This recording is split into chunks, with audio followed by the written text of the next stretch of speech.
Magandang araw sa lahat ng nakikinig sa channel na ito at mapagpalang araw sa ating butihing narrator. Ako nga pala si Joel. Tunay ko itong pangalan at naninirahan ako dito sa San Miguel, Bulacan. May nais lamang akong ibahaging kwento sa inyong channel Kalakbay at hango ito sa tunay kong karanasan noong naninirahan pa lamang kami ng aking pamilya sa lugar ng Cotabato. Sa pagkakatanda ko, ay taong 1999 yon nang maranasan ko ang nakakatakot na pangyayaring magpahanggang sa ngayon ay hinding-hindi ko malilimutan. Dahil sa hirap ng buhay Kalakbay, bata pa lamang ako ay sumasama na ako sa aking ama sa kanyang trabaho bilang tagalinis ng mga nitso. Kapag hindi naman naglilinis ng nitso ang aking ama, ay sumasideline ito sa pag-iimbalsamo. Kaya naman Kalakbay, sa murang edad, ay marami na akong alam patungkol sa mga gawain ng pag-iimbalsamo at paglilinis ng mga nitso. Noon ngang nag-edad ako ng 17, ay hinayaan na ako ng aking amang dumiskarte sa buhay. Isang araw, kinausap ako ng amo ni tatay na kung maaari ba daw ay puntahan ko ang sementeryong nasa kabilang bayan. Magdala daw ako ng isa pang kasamahan para maglinis at maghukay ng lupa. Dahil sa kinabukasan ay ililibing na ang bangkay na inimbalsamo ng aking ama. Taga kabilang bayan kasi ang kaanak ng bangkay, kaya doon ito ililibing. Pasensya ka na Joel, at ikaw ang nautusan ko. Abala kasi ang tatay mo eh. Alam ko namang kailangan ninyong sumadline ng trabaho. Kaya sinabi ko na sa namatayan na tayo na ang mag-aayos ng puntod. Ituro na lang nila kung saan banda at tayo na ang bahala. Nako, ayos lang po Mang Marlon. Pabor nga po sa amin ni tatay ang ginawa niyo po eh. Dahil kikita na naman po kami. Nakangiti kong wika sa matandang amo namin. Kaya nga eh. Alam mo namang medyo mahina pa itong punerarya natin. Bibihira na lang kasi ang mga bangkay na dinadala dito. Kaya naman ang ama mo lang muna ang kinukuha kong trabahante. At pa-extra-extra ka lang kapag sunod-sunod ang mga bangkay na ipinapaimbalsa mo. Paliwanag niya pa sa akin. Dahil sa hindi pa naman uso noon ang mga nagpapaimbalsa mo ng patay. At tanging may kaya lamang sa buhay ang nagpapaimbalsamo ng kanilang mga kaanak na bangkay. Dagdag pang wika niya, hindi naman daw kasi pwedeng hilingin naming madami ang bangkay na ipasok sa purinarya. Nang sa ganun ay marami kaming trabahuhin. Dahil parang hiniling na rin namin umanong maraming mga tao ang bawian ng buhay para lang magkaroon kami ng sunod-sunod na trabaho. Sige po. Pupuntahan ko na po ang sementeryong sinasabi ninyo. Isasama ko na rin po si Rex para may katuwang ako. Wika ko pa sa kanya. Tumango naman siya at binigyan ako ng paunang sahod para may makain daw kami ng magiging kasama ko sa paghuhukay ng lupa sa sementeryo. Sige po Mang Marlon, aalis na po ako. Pasabi na lang po kay tatay.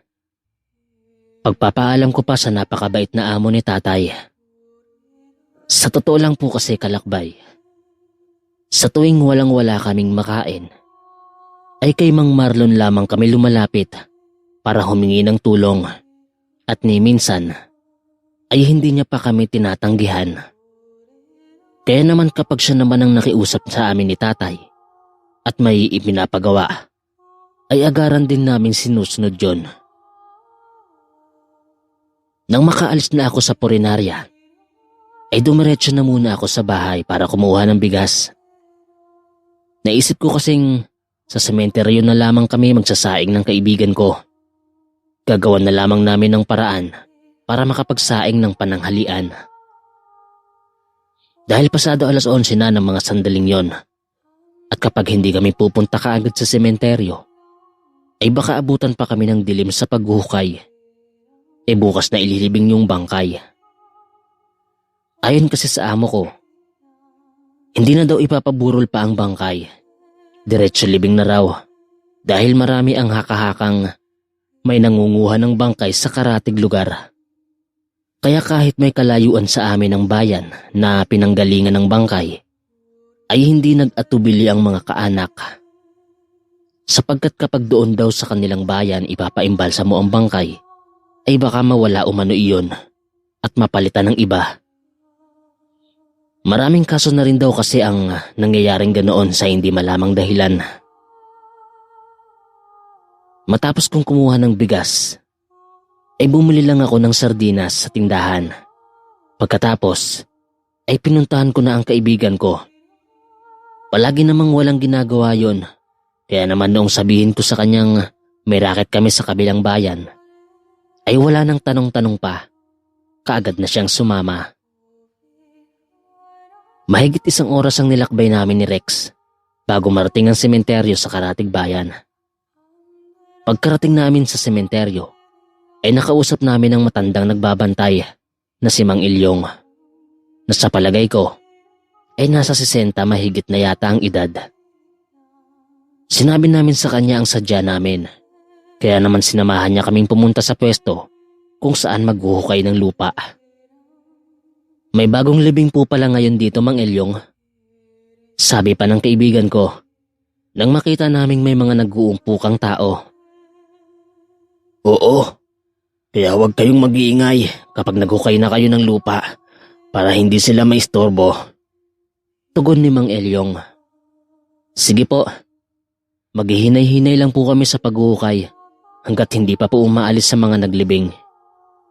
Ani ko pa sa matanda. Sige, mauna na ako at may gagawin pa ako. Kayo na ang bahala dito. Puntahan na lang ako sa pwesto kapag may kailangan kayo. Sabi pa ni Mang Ilyong sa amin. Tumango naman kami ng kaibigan ko at kaagad na nga pumesto para makapagtrabaho na. Bago pa man mag-umpisang magtrabaho si Rex, nagsaing muna siya malapit sa gilid ng sementeryo. Samantalang ako naman ay nag-umpisa ng magtrabaho. Noon ngang makapagluto na ang kaibigan ko, ay kumain na kami ng tanghalian.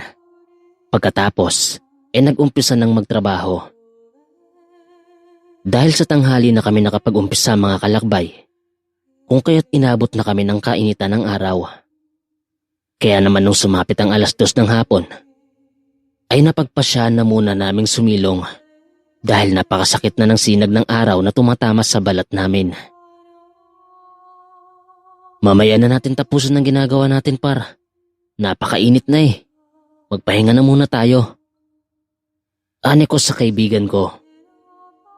Tumango naman siya at naghanap na nga kami ng masisilungan. Sa gilid ng puno ako pumesto at sumandal at ipinikit ang mga mata. Naisip ko kasing iidlip muna ako ng panandalian habang hinihintay na lumilim ang pinaghuhukayan namin ng lupa. Samantalang ang kaibigan ko naman ay sa kabilang puno rin siya pumesto at sa palagay ko ay iidlip rin siya. Hindi kalaunan ay nakaidlip na nga ako at hindi ko na namalayan ng oras. Nagising na lamang ako nang may mahihinang tapik sa balikat akong nararamdaman. Nang idilat ko na ang mga mata ko, ay nakita ko ang kaibigan ko. Sinabihan niya akong mag-umpisa na umano kaming maghukay dahil medyo malilim na ang pwesto kung saan kami naghuhukay. Kaagad naman akong tumayo at nagunat ng mga katawan para magising ang diwa ko. Pagkatapos magunat, ay nag-umpisa na nga kaming magtrabaho.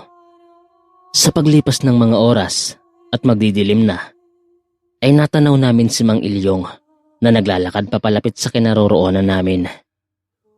Oh, hindi pa pala kayo tapos dyan. Ang akala ko matatapos na kayo.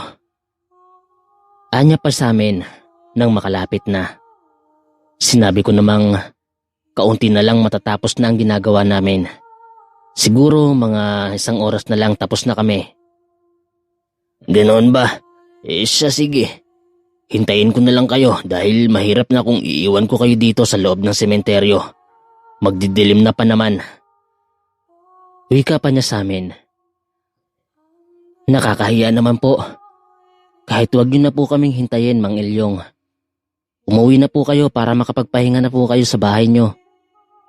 Wika pa ng kaibigan ko. Umiling-iling naman si Mang Ilyong at nagsabing hihintayin niya daw kami. Dahil hindi ba umano namin nababalitaang may gumagalang halang ang kaluluwa sa sementeryong yon tuwing sumasapit na ang gabi.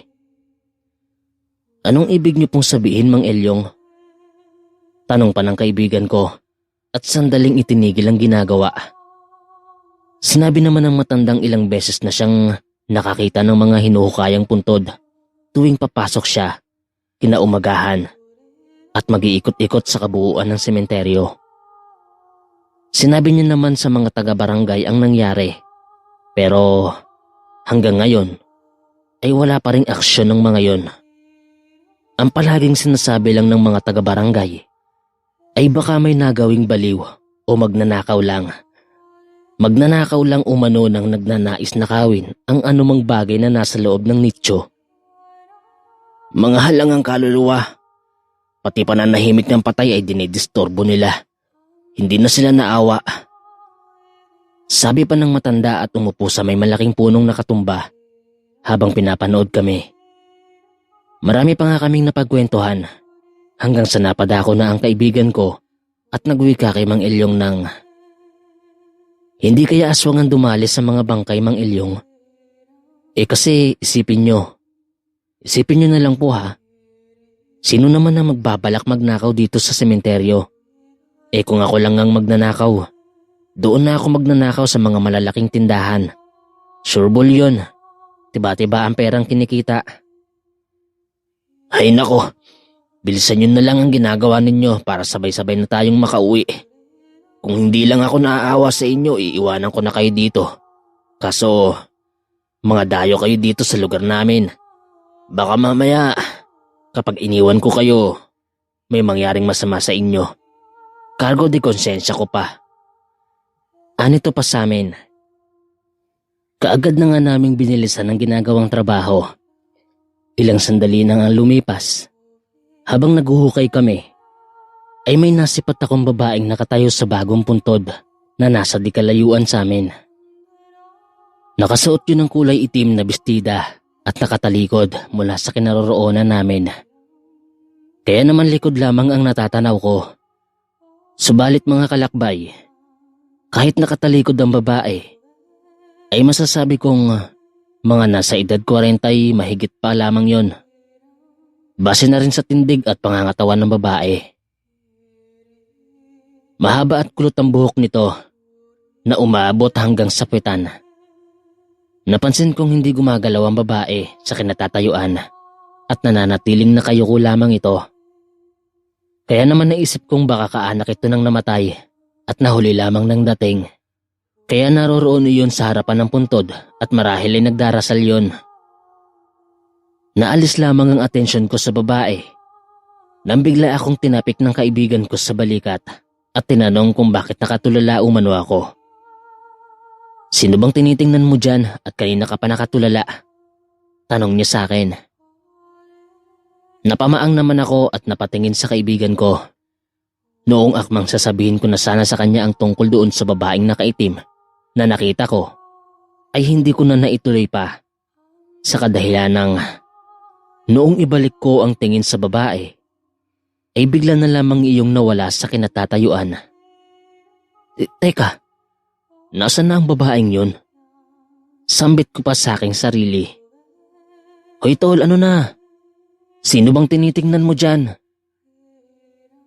Muling tanong niya sa akin, dahil sa wala naman akong maisagot sa kanya, kung kaya't nagsinungaling na lamang ako at nagwikang, nagpapahinga lang ako kaya nakita niya akong nakatayo at nakatulala. Napansin ko namang umismid ang kaibigan ko at mukhang hindi naniniwala sa sinabi ko. Para hindi na siya magtanong pa, ay binilisan ko na lamang ang ginagawang trabaho. Noong tuluyang sinakop na ng dilim ang buong paligid, ay nagligpit na kami ng mga kagamitan. Natanaw ko namang umusbong na ng kalahati ang buwan sa langit, kaya hindi masyadong maliwanag at hindi rin madilim ang buong paligid.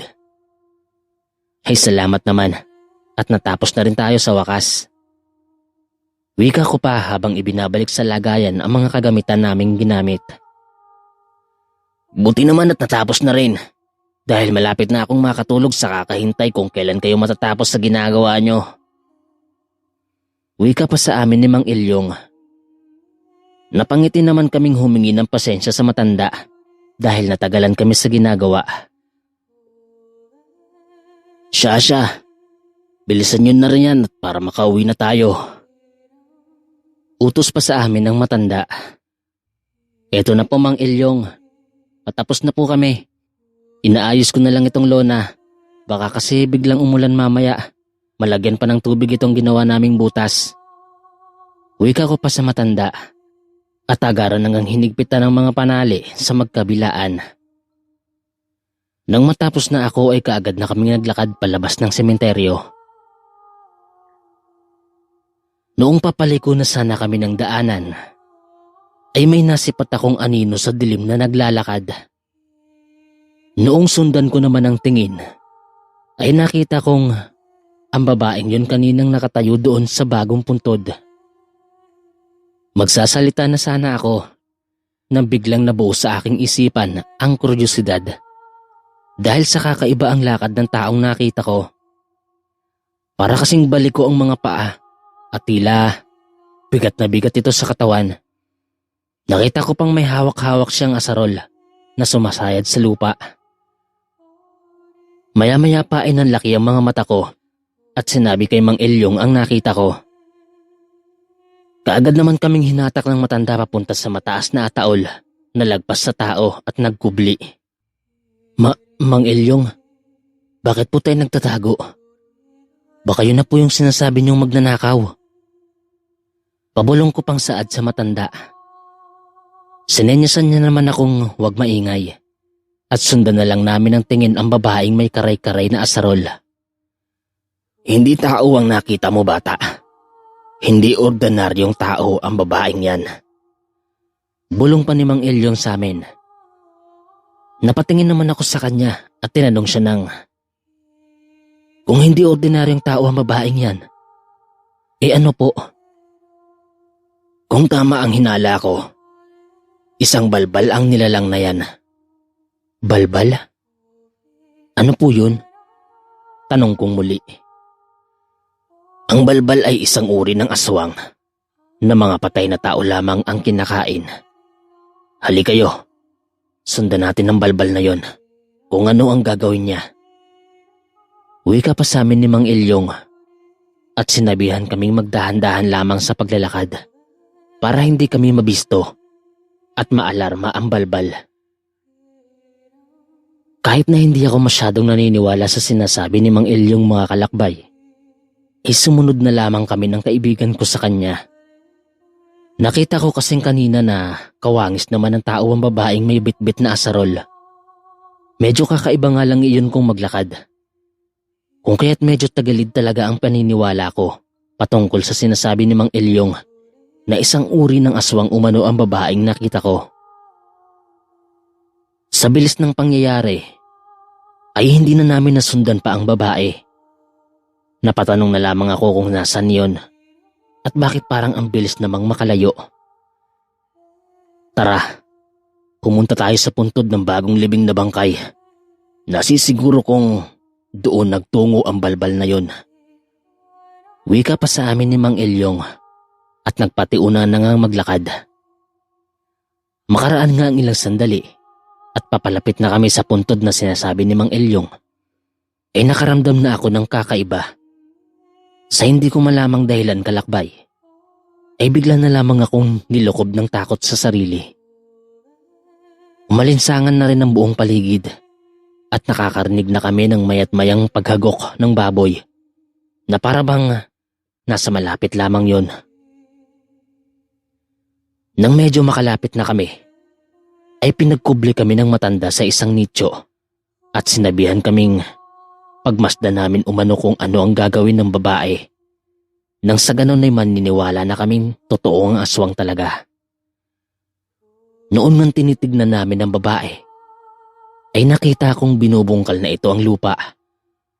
At pagkalipas ng ilang minuto, ay natanaw na naming hatak-hatak na nito ang kabaong.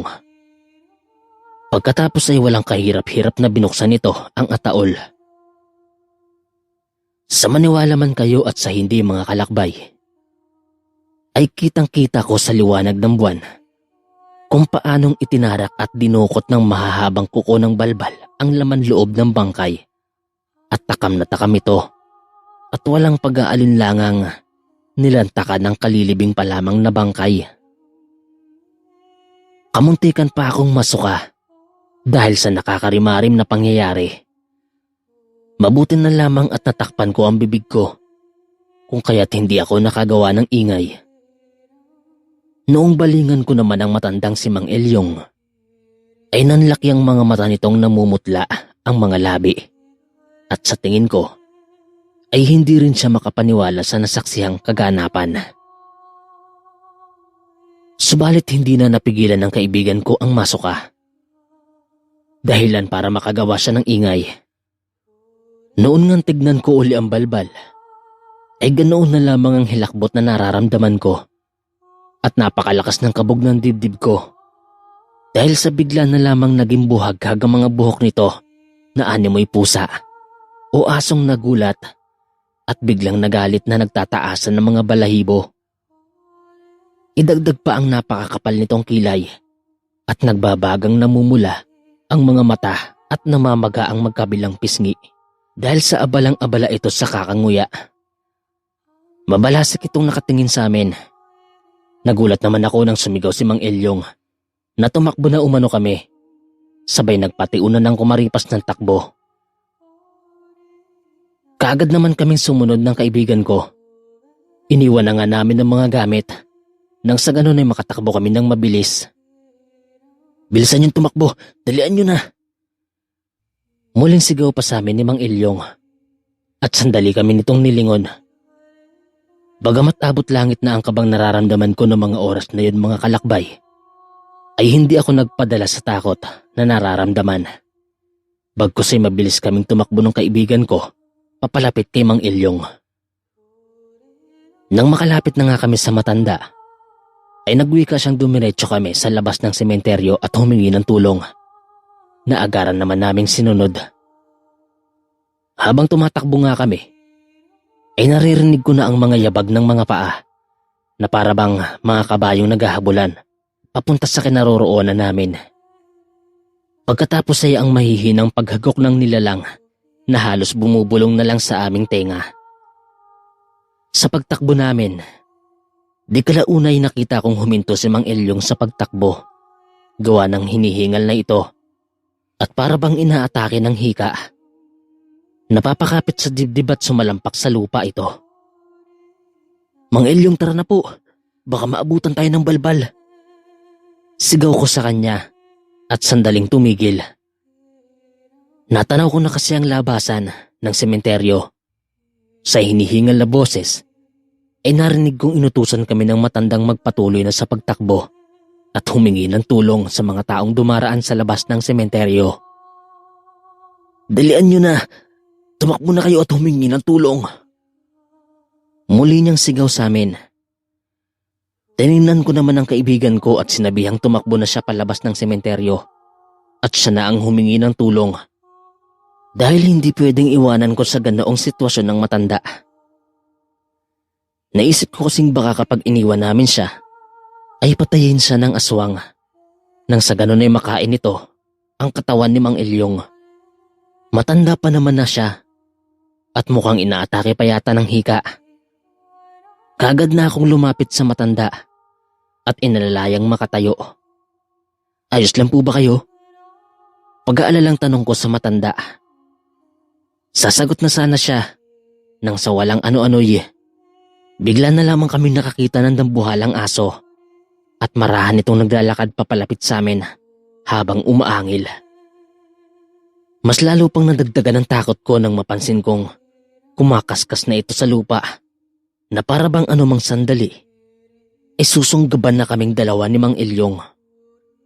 Wala pa naman kaming bitbit na kahit anong panangga dahil naiwanan namin ang mga kagamitan kanina. Mang Elyong, Ano pong gagawin natin? Natatakot kong wika sa kanya. Narinig ko namang nagsalita si Mang Ilyong at nagsabing, sa oras na susunggaban na umano kami ng aswang, huwag na akong magdadalawang isip pang tumakbo para makahingi ng tulong. Pero, paano po kayo? Tanong ko sa kanya. Huwag mo na akong alalahanin, matanda na ako. Anya pa sa may hinang boses. Mariin ko namang sinabi sa kanyang hindi ko siya iiwanan. Bahala na kung anong mangyayari. Noon ngang akmang susunggaban na kami ng aswang, ay napapikit na lamang ako sapagkat hindi ko alam kung papaanong makikipagsagupa sa nilalang nang walang panangga. Subalit bago pa man nakalapit sa amin ang nilalang, ay nakarinig na ako ng malakas na sigawan ng mga kalalakihan mula sa likuran namin. Noon ngang lumingon ako, ay nakita kong may 5 katao ang patakbong papalapit sa amin at may mga bitbit na pamalo. Nakita ko pang walang pagdadalawang isip na binato ng isa sa mga ito ang nilalang na agaran namang tumama sa mukha ng nilalang. Kung kaya't umangil ng napakalakas ang nilalang at dahan-dahang umatras. Sabay kumaripas ng takbo pabalik sa pinanggalingan. Narinig ko pang sumigaw ang isa sa mga itong habulin umano ang balbal at huwag patatakasin. Sabay nagmura ng napakalutong. Ayos lang ba kayo? Hinihingal na tanong ng kaibigan ko. Tumango naman ako at sinabing ayos lang kami at tulungan niya akong alalayang maglakad si Mang Ilyong dahil hindi lang pala hika ang umatake rito kundi sinumpong din ito ng rayuma sa tuhod. Kaya pala napasalampak sa lupa ito kanina. Kaagad na nga naming inalalaya ng matandang maglakad. Samantalang ang mga kalalakihan naman ay hinabol ang aswang. Ang buong akala ko talaga hindi ko na kayo maaabutang buhay pa sa loob ng sementeryo eh. Grabe ang takot na nararamdaman ko kanina. Ani pa ng kaibigan ko nang makalabas na kami sa sementeryo at iniupo sa gilid ng kalsada si Mang Ilyong. Sa palagay ko ay ligtas naman na kami doon dahil may liwanag ng ilaw naman na mula sa poste at may ilang taong na dumadaan. Sira ka talaga, napakasama naman ang iniisip mo. Wika ko pa at bahagyang napangiti. Habang hinihintay namin ang paglabas ng 5 lalaki sa sementeryo, ay napag-usapan namin ang kakilakilabot na pangyayari. Sinabi ni Mang Ilyong na siguro ay napapanahon na para tumigil siya sa pagbabantay sa sementeryo. Dahil hindi niya na kaya pang makipaghabulan sa oras ng sakuna. Simula kasi nang magbantay siya sa sementeryo, ay ngayon lamang siya nakaranas ng ganong pangyayari. Makaraan lamang ang ilang minuto, ay sunod-sunod na tumakbo palabas ng sementeryo ang mga kalalakihan. Lumapit ang mga ito sa amin at nagwikang napuruhan nila umano ang aswang.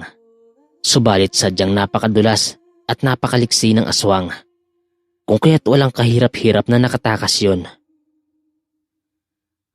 Nang gabing yun mga kalakbay, ay nagpalipas na lamang kami sa bahay ni Mang Ilyong at sa kinabukasan na lang namin binalikan ang hinuhukay naming lupa. Nang tingnan naman namin ang hinukayang puntod ng aswang kagabi, ay nakatiwangwang pa rin yun at bukas ang kabaong. Subalit sa maniwala man kayo at sa hindi mga kalakbay, noong tingnan namin ni Mang Ilyong ang laman ng ataol, ay naroroon pa rin ang bangkay at ni bakas ng dugo o sugat ay wala kaming nakita. Sinabi naman ni Mang Ilyong na hindi na raw yun yung bangkay ng tao. Napalitan na umano ng aswang ng katawan ng saging ang bangkay at tinaniman lamang ng sabulag ng aswang ang katawan ng saging. Nang sa gayon ay magmukhang bangkay yun ng tao. Matapos naming makausap si Mang Ilyong mga kalakbay, ay bumalik na kami sa hinuhukayang namin lupa. Dahil dumating na si Mang Marlon para tingnan ang hinukay namin. Matapos ang kaganapang yun, ay wala na akong nababalitaan patungkol sa balbal. Dito ko na po tatapusin ang kwento mga kalakbay. Maraming salamat po.